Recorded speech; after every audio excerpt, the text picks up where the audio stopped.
I find that treatment for OCD is so much more successful when we make it fun. But that's really hard for people because we're trying to introduce fun with something that is so, so hard. Exposure and response prevention, the gold standard treatment for OCD. It's not a walk in the park. It is a difficult treatment. So we are here with Kimberly Leonte, and we are going to talk about how to make exposure and response prevention, the treatment for OCD, fun. But we also said fun-ish because we have a realistic expectation on what is going to look like. So welcome, Kimberly. Thank you. Thank you so much for having me. I'm so excited to be here and to do this chat with you and conversation about how to make ERP fun. Or Yes. And this is our second time around, guys, because we actually presented this at the International OCD Foundation conference, and it was so well received. Right after that, Kimberly texted me and she's like, I think we really should do that on the podcast. And I was like, 1,000,000%. I really feel like,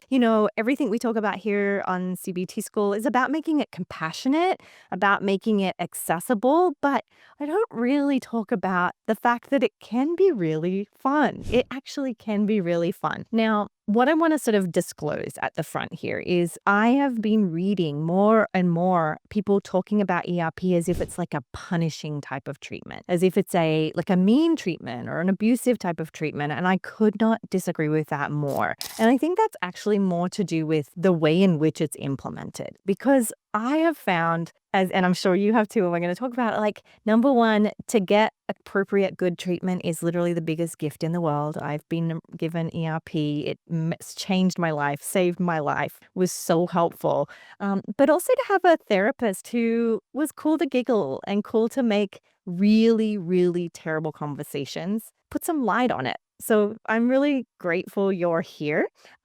Kimberly, first of all, tell us just quickly about you. Sure. So I'm an OCD therapist and researcher, and I previously worked at McLean Hospital in their OCD residential program. That kind of got me into the OCD world back in 2007. And yeah, my passion is working with people with OCD, anxiety, perfectionism, ERP, compassion based focuses, and just really helping people change how they're relating to their really, the thoughts, the behaviors, the patterns that are making life really hard, and learning how to relate to it differently and see that kind of that freedom that can come with not getting sucked into the exposures, for not beating yourself up from it. And also, like we're talking about in this talk, being able to like be playful and being able to have fun in the process too, is just so powerful. So I'm so excited to be here.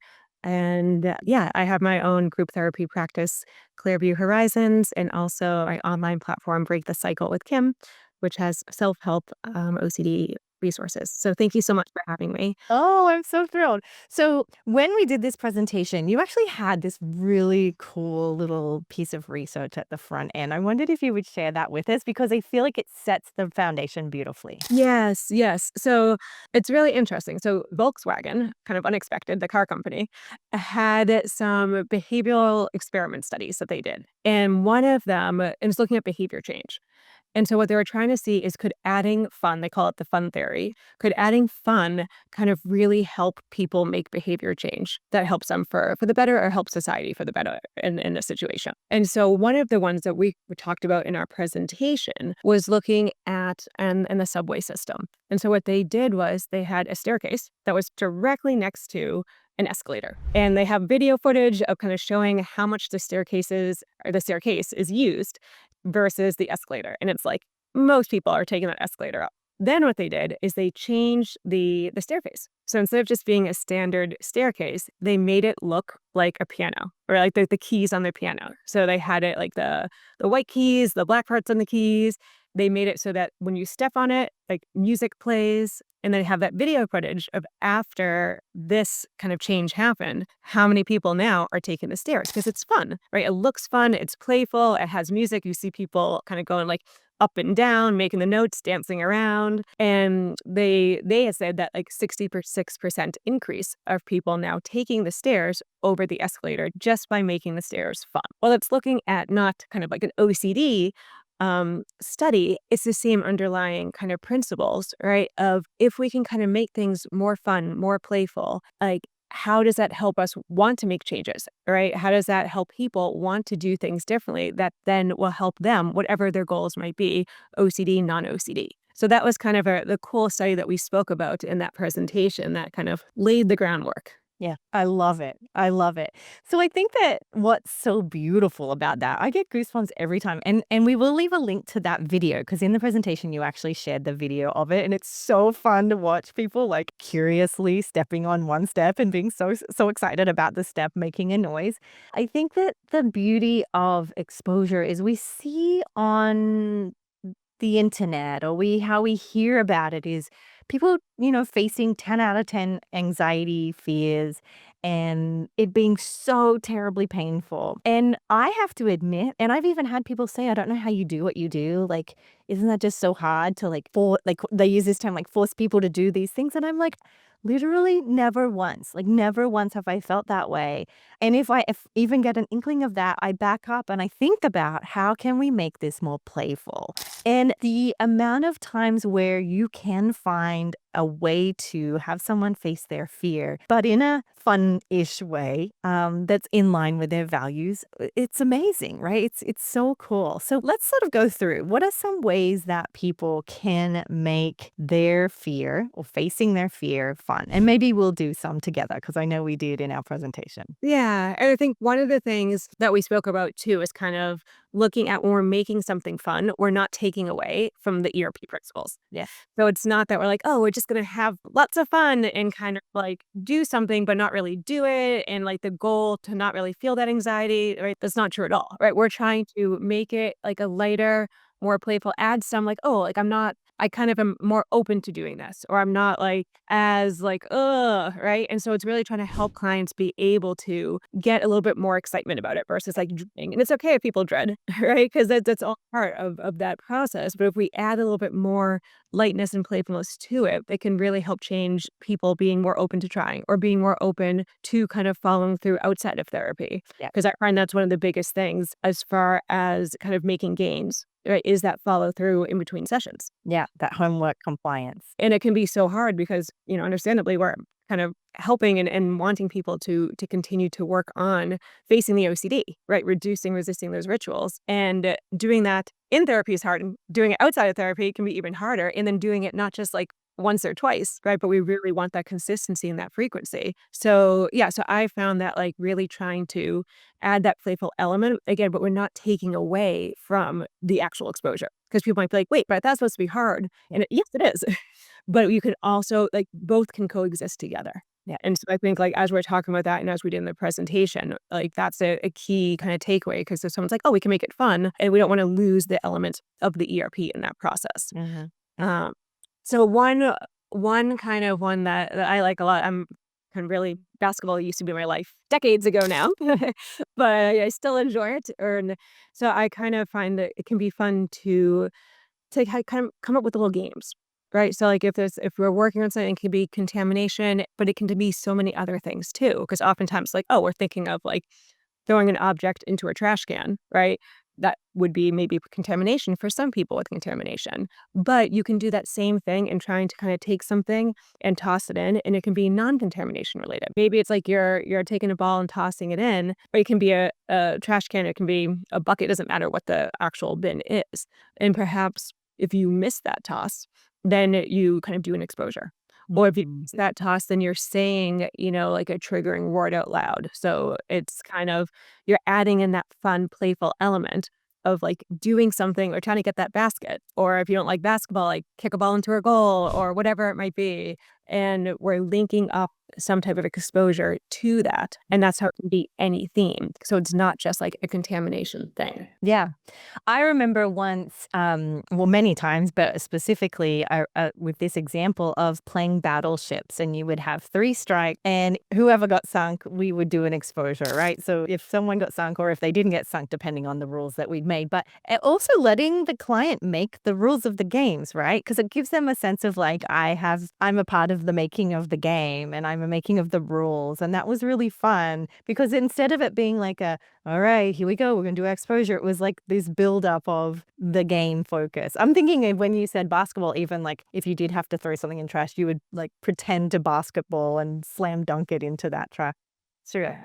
So I love that idea. And I think I love that you're saying, like, you're into basketball. That's how you would do it if it was your exposure. Let's say I was into cross stitching. Maybe as I'm doing one of the cross stitches, I would be thinking of a thought that I maybe had some anxiety doing, like trying to intermingle it with the things that you value. Yeah, yeah, and it could be fun to make it, like, for clients who are more kind of, like, a little bit of, like, a competition feel to it, right? So you're kind of adding in, okay, like, who can get, like, 5 baskets first? Yeah. Right? So, like, as a therapist, like, you're shooting it in, and it's like, okay, if the therapist gets it in, then we're gonna do, like, this exposure, Yeah. right? You get it in first, we're gonna do this one, but again, it's never forced. Yeah. So it's like you're kinda coming up with this plan and working on it together, but you're adding in that playful of, like, all right, who's gonna get the baskets first, right? And so it's looking at, like, how can we add in those types of things? And not everything has to be, like, competition or basketball, right? Like you're saying, it can be whatever one's kind of interests and hobbies are, bringing that element into it can be a great way of just, like, adding that enjoyment to it. Yeah.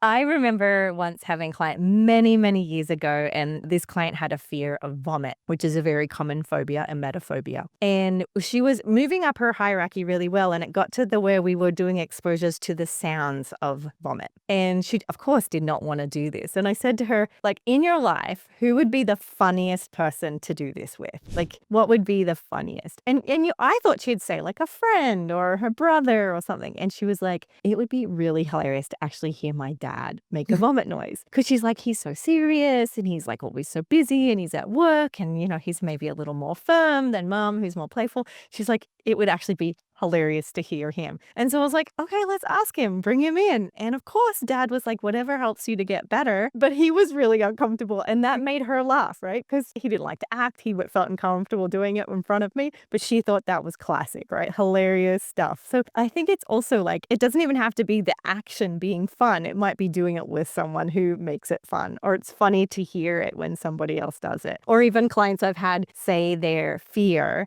into one of those like sound machines that make it sound like Bugs Bunny or Darth Vader or something. So they're saying their fear, but there's a funny nature to it. Yes. And then looking at kind of that piece of bringing back the exposure element. So, like, if someone's doing, say, we're doing like a cooking thing, right? And maybe like the person like really enjoys cooking, but then we're adding in the exposure element, Yeah. right? So if it's like, okay, we can measure things. If it might be like perfectionism, we're not measuring it, kind of like going a little bit more loosey goosey with the measure. Or if it's like, oh, let's do steps out of order. Or if it is contamination, maybe we'll put a measuring cup like on the floor. So whatever it is, right, to kind of like bring on the OCD for that person. But then we can we can pause during it. So it's not like the whole thing has to just be like the cooking. It's like, okay, let's do this. Let's kind of take a few moments now and like focus on what you just did. Focus on the fact that like we didn't go in the right order. Yeah. Really kind of taking that time to go into the exposure mindset and to also, beforehand discussing, all right, what's the goals as far as like the ritual prevention plan? Yeah. Right. So like, what are the rituals that you might be doing if you were to do this now? And if we didn't kind of follow the OCD's rules, what would the OCD want you to be doing? Or what might you kind of do to feel, that relief? And what can we do to reduce that? Right. Can we kind of completely not do it? Or is that too much of a jump? And we want to kind of start with reducing, kind of checking in on, all right, if we don't do this one, we want to make sure we're not swapping to another one. So it's really kind of holistically, we're still staying in the same exposure framework and the principles, but we're just adding in like, okay, we like cooking, let's add this cooking in, or let's put music on, as we're doing this that we enjoy doing, but then taking kind of those periods of time to then like just really focus on and be with that discomfort and really go into it is still like the essential part of making exposure fun too. And I think maybe what we need to we didn't talk about this, or maybe we did and I've just lost my memory on this one, but I think it's also important to make response prevention fun. Yes. Right? Like, Yes. and we kind of did, this could be an exposure or it could be response prevention, but I know we talked about, and I've done this on social media and I do it on the podcast, is even singing your fear as an exposure, but also as a form of response prevention instead of ruminating. Tell us a little bit about how you incorporate singing or that kind of thing into exposure and response prevention. Yeah, and so as far as it can be kind of just singing to kind of like any tune, right? Or it can be making up your own kind of lyrics to stuff, and that one could be really fun. Yeah. So that all singing and also kind of like writing stories, Yes. right? So instead of just doing like imaginal exposure scripts, which can be a great kind of practice, I could also do exposures of like writing just like triggering stories, like incorporating the triggering aspects of the OCD, but making it into like a really fun play, like kind of like writing your own little novel or short story. Yeah. And those can be so much fun. And they're so funny as like when the clients are reading it, because they're really using that creativity and writing again stuff that typically would be like, whoa, I can't believe I'm writing this. Yeah. There's also that really kind of like funny, fun element to it that is just it's fun. In the session, it's fun. And so that's one way of kind of not really the singing piece, but it's a similar theme. Yeah. And then doing, I mean, I think now, because I have a almost 3-year-old, I think in like kids' songs, nursery rhymes, like all the time. It's like, and so it's looking at like those are the songs that come to my mind first. Yeah. Taking like any of those and changing the lyrics to it. So instead of like, if you're happy, you know it, clap your hands, right? It can be like if you're, and then insert whatever that theme is, right? So Give me an example. yeah. So it could be like, if we're going with like an existential, right? Like if you have no control over your life at all, clap your hands, right? So that could be one. It could be, like from a harm one, you could throw in like an adjective that would be, kind of evoke the OCD from that, or like the sexual one or a religious one. Like there's really any theme that could go into that. Yeah. And just kind of bringing in that worry. And then you're essentially saying that's you. So it's like you're doing it again in that playful way. Yep. But it just adds in another way of kind of doing the exposure, but with some like kind of like fun and lightness. And again, also taking that time after to just if you're noticing when you're doing it, whether you're doing it on your own or you're doing it like in a therapy, and you're finding it's like too fun, right? It's like it's too easy. Then it's kind of taking that pause and saying, okay, like, it's great that this was fun. And is it fun because like it's no longer like you've been working on it and it's no longer bothering you? Or is this something that's like actually hard and it's just fun right now because like you're not connecting with it from an exposure? Yeah. And if that's happening, then we want to talk, okay, like maybe we just drop the singing for a moment, right? And just kind of go into it differently. Or if we're singing, maybe it's like evoking more of that, like maybe a little bit like the social kind of embarrassment piece. And so it's taking away from like the fear because it's like, oh, I'm so focused on me singing that like I'm thinking, how do I sound? Are you judging me? And so it's kind of like a different type of exposure, Yeah. but it's not connecting with the primary exposure. Yep. So we want to kind of really be talking when doing this type of stuff. And I love what you're saying because we're talking about making it fun, but you're bringing in the nuance of making sure it's still an appropriate level of exposure. That we're not just doing this as like another compulsion to make the fear neutralize with positivity. Yeah. And we're trying to really like squeeze the benefit of the exposure, but in a way that is still difficult, right? Still not, we don't, I mean, yes, it's a good starter exposure, but they can also be good middle and hard exposures as well. But I think I hear that you're constantly asking, how can we make sure this isn't compulsive? How can we make sure this is pushing someone to a reasonable level? And how are they still that foundation of, are we still practicing being uncertain? Are we still willing to be uncomfortable and all of those things? Correct? Yeah, 100%. Yes. So I'll give you an example, listeners, just because I know you have been hanging on this whole time to hear me sing. Like, I want to just sort of make sure you guys understand what that means. So I use this all the time for myself. And let's say I have a fear that I am going to miss. This is my core fear is I'm going to miss something simple and something catastrophic will happen and I will have to live with the consequences that it was my responsibility, that I could have prevented it. Very hyper responsibility. So if it's anything that comes up, it could be Tuesday, it could be Thursday, it could be Tuesday morning, could be Tuesday night, doesn't matter. You just adapt it to your fear. So let's say your fear is that you miss something. So I would sing it to the happy birthday song. So I go, I missed dropping him off. He will die. I'll never get to see my son again. Like it could be simple like that, like hyper responsibility that I have to like do this perfect goodbye to him every day. Or if it's like, I said the wrong thing. I harmed my daughter. She'll forever be traumatized and I'll be a bad mom forever. Like it can be whatever your fear is. Sorry about the singing, guys. I know. But I just wanted to demonstrate that because you can literally place any fear in there. And if you had asked me to say that, I wouldn't be smiling. But there's something about singing it that feels so ridiculous that it feels doable and I still get the benefit from it. Yeah, I love that. I love like you're saying, it's so great because it's something it can become, like, not in a kind of a ritual way, but, like, your go-to. Like, it's like, "Right, this is happening." If you notice you start to kind of fuse with it, it's like, "No, this is what you do." Yeah. And so it's yeah, I love it. I Yeah. love yes. So, one other thing that I like to do when you're talking about stories is Mad Libs.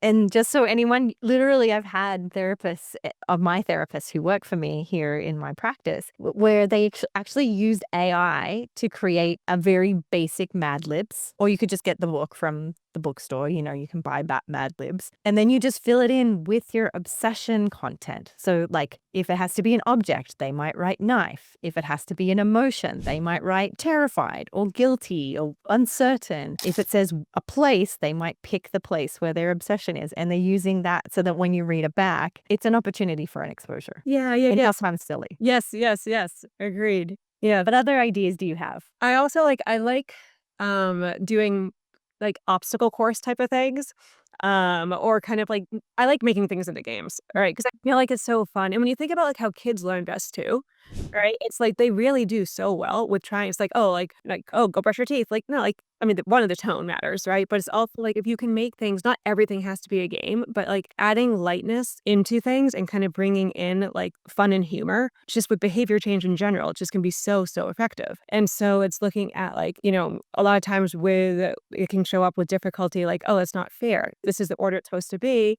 Or it's like, "Okay, but this is what we're supposed to do." So, like, now I don't wanna I can't, like, switch to that, right? So if you have kind of like an obstacle course of like, "All right, step 1, like, go do this, go do that." And then at some point during it, it's like, "All right, actually, let's swap step 2 and 4, or let's not do this and do that." So it's kind of just having different ways, again, like you're actively doing something, but triggering that underlying process of like, "Oh, but this doesn't feel right." Yeah. Right? Like, so I think kind of those type of things are another way that I kind of find bringing in fun or doing like a type of like race type of thing or just the walking, like putting something on your head, right? And doesn't have to be, again, only be contamination because a lot of times people can think of like, oh, something on the head that falls to the ground, Yeah. that's contamination. But it could be so many other things, right? It could be looking at maybe it's like for religious OCD, putting something that like the OCD is saying, can't touch the ground, but the faith is not saying that. And so putting on your head and then trying to walk and like see how far you can go Yeah. before it falls and touches the ground. Yeah. Or it can be doing like a race if you're doing it in session, like you both have something on your head and you're seeing kind of like who can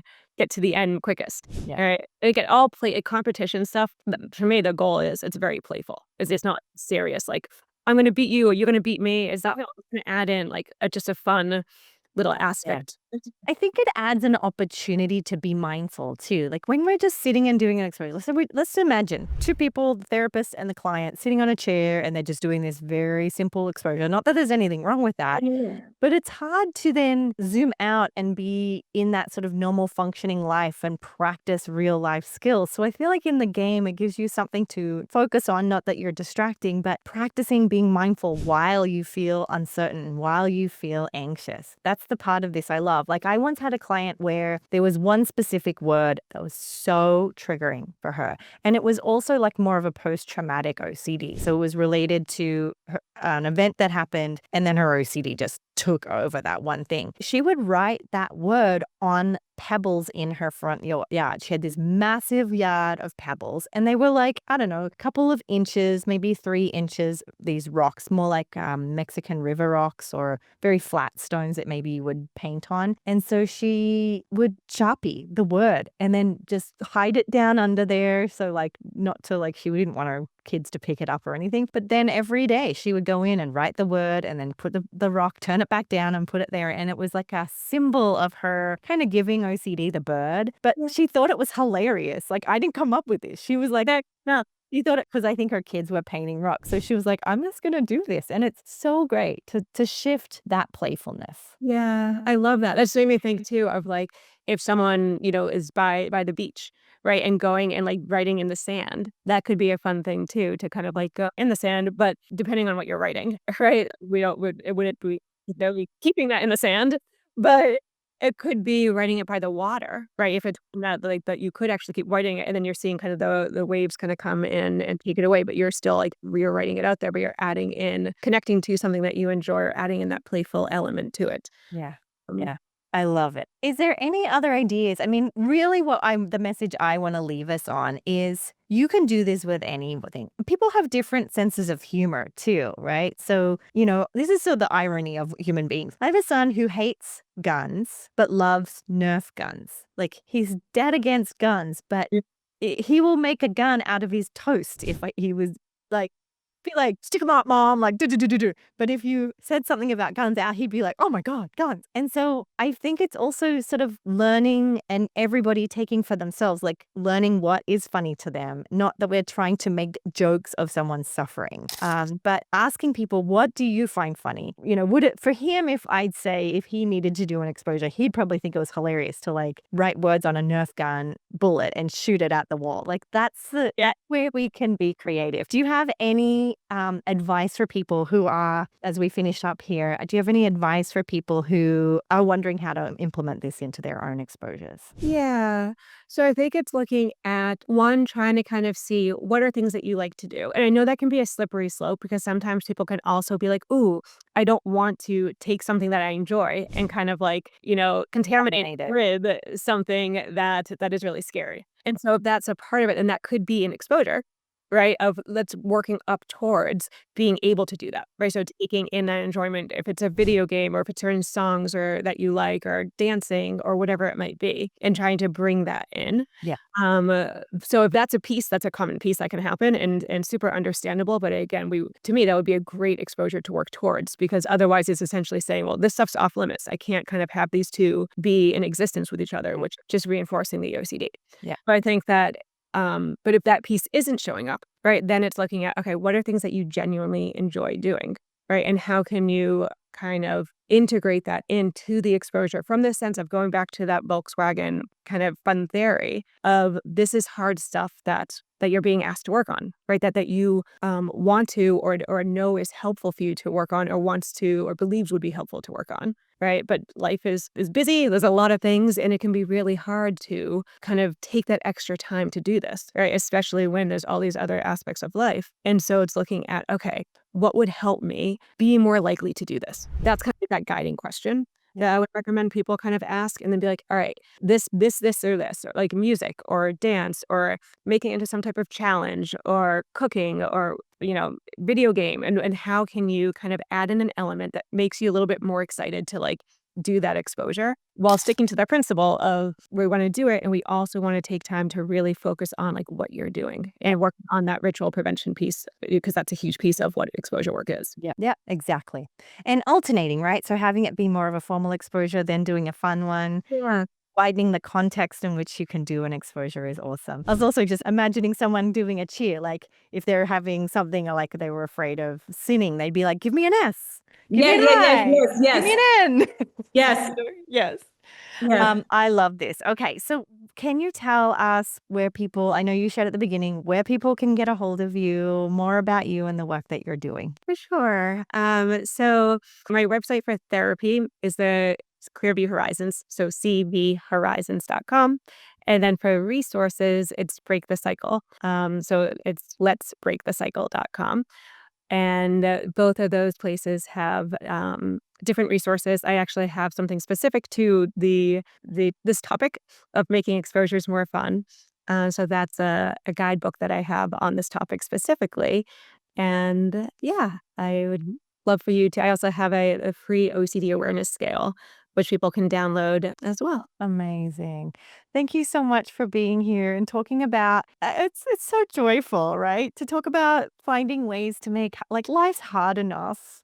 But Yeah. it's, if we can like I think that sometimes doing activities that are joyful is an exposure in and of itself. OCD wants you to be serious about the topic. Yes, And yes. thank you for bringing some joy into something that's already hard. Well, thank you so much for the presentation on OCD SoCal and for having me on your podcast to talk more about this topic. Amazing. Thank you.